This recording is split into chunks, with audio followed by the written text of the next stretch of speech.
He looked out to the dark hallway and tiptoed out of his room.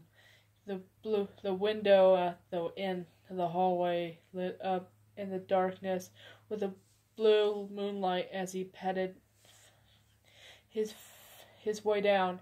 He could hear footsteps rustling him around, and Fang giggling, and by a matter of small feet, surrounded by a child run in front of him, giggling and running around. The hallways would get a lot longer than he had remembered. It seems like endless, like a ride home from the hospital. He heard a door creak in front of him. "Mom?" And he let out a shaky voice. Suddenly a door behind him. He turned back. Behind him is a long, eerie growl behind him. Hear him croak in his ears, and was suddenly face to face with none than his dead sisters. Her eyes was clouded out, her skin pale, and the red of her jaw was dangling in tissue and muscle. Glass powder from her forehead and black blood leaking down from her face, and the blonde hair was pulled up back into a ponytail. Is always wearing a gray t-shirt and a athlete shorts and dirty, was spotted with blood. Her legs were bent and she shouldn't be seen. She stood and emitted a long croaking noise an inch away from Toby's face. Toby yelped and fell back. Aww. He started to crawl backwards from her, not able to break the eye contact with her blank dead eyes. He dragged himself back to something. He stopped for a second. Everything's dead silence except for his heavy breathing and crying. He slowly looked up his blank face of a dark figure that stood over him behind the tall, dark mask where the rows of children look at range from 3 to 10 years. Their eyes was completely dark and black blood leaked their eye sockets. He screamed and stood up as fast as he could and tripped by the dark tendrils wrapped around his ankle, and he felt his stomach, his one knocked down his chest. He tried to scream out, but he didn't make a sound. He wheezed out before it went to black. He woke up at the start. He screamed out, and out. He sat up. He put down his breath. He was down his chest and band-aids. It was just a dream. It was just a dream. He lay there on his bed, rolled over. He felt he was like a giant weight hung over his chest, and took a deep breath. He stood up and headed over to the window. He saw nothing. Nobody was out there. No ghosts, no figures, nothing. He heard a rustling and coughing of his father out of the doorway. His door was closed. He walked and opened it, looking down in the hallways once again. He padded down in the hallway in the kitchen, where his dad standing here and having a smoke in their living room. Toby waited for a second around and watched him around the corner, and before a burning feelings on his chest, deep boiling anger took over him, and he heard a little imaginary voice, "Do it, do it, do it." They chanted. He turned away from his arms. He could control over himself for the past few weeks that he got home from the hospital. He actually had complete thoughts for a moment, flooded by the chants by the little voices on his head. Kill him. He wasn't there. He wasn't there. Kill him. Kill him. They continued on. Channel says, No, he wasn't going to do it. Was he going crazy? No, he won't kill anyone. He can't. He hated his father, but no matter he was was going to kill him. That it was it.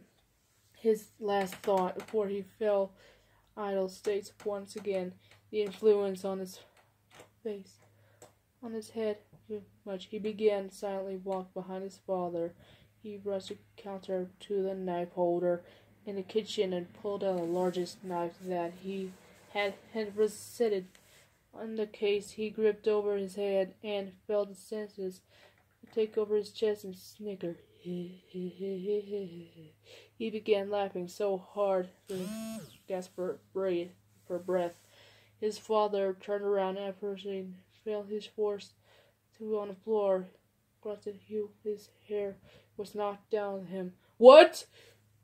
He looked out at the boy who stood over him and grasped with a kitchen knife on his hand. Toby, what are you doing? He once sit up on put knife, hand, arms over him defense. Before he knew it, Toby was on top of him. And he went to grab his neck, but his father reached down and blocked his arms and grabbing to his wrist. Toby, stop! Get off of me, you little fucker! He yelled, and his other hand threw it and punches towards Toby's shoulder. He didn't stop.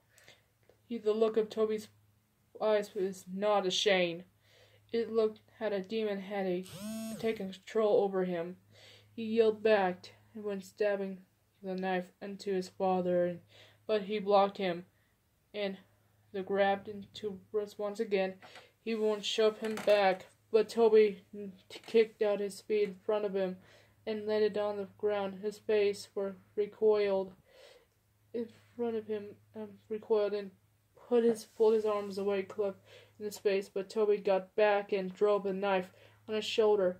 His father let out a loud cry and pulled out a knife that he could. Toby threw his fist out of his face, and he pounded his fist into his head, laughing wheezily. He cracked his neck and grabbing the knife and ripped it out his shoulder, and he drove his dad's chest repeatedly and stabbed into his torso, blood spilling out of his bladder everywhere. He didn't stop until his father went still, and he threw a knife over his side and leaned over his body, coughing and panting. He started his smash and twitching until a loud scream broke in the silence. He looked to see his mother standing a few feet away and covering his mouth, tears in her eyes. Toby! She screamed. Why'd you do that? She cried. Why?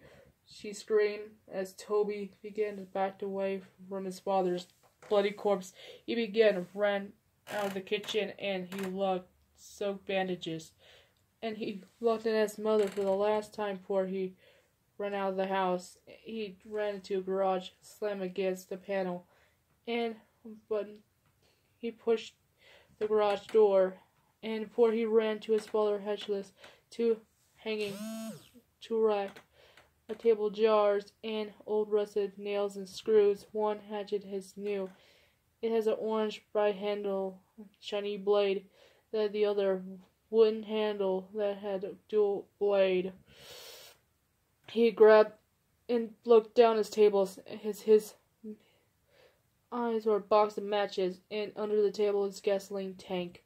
He held both of the hatches and grabbed one of matches and gasoline and ran out of the garage and from down the street. I went straight as he approaches the light seen in his bedroom.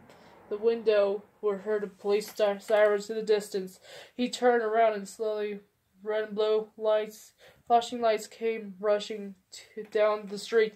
Toby stood for a second before the cap of gasoline ran down the street, spilling the gasoline all over the street before it ran to the trees and poured down the last bit of gas before it reached to a pocket.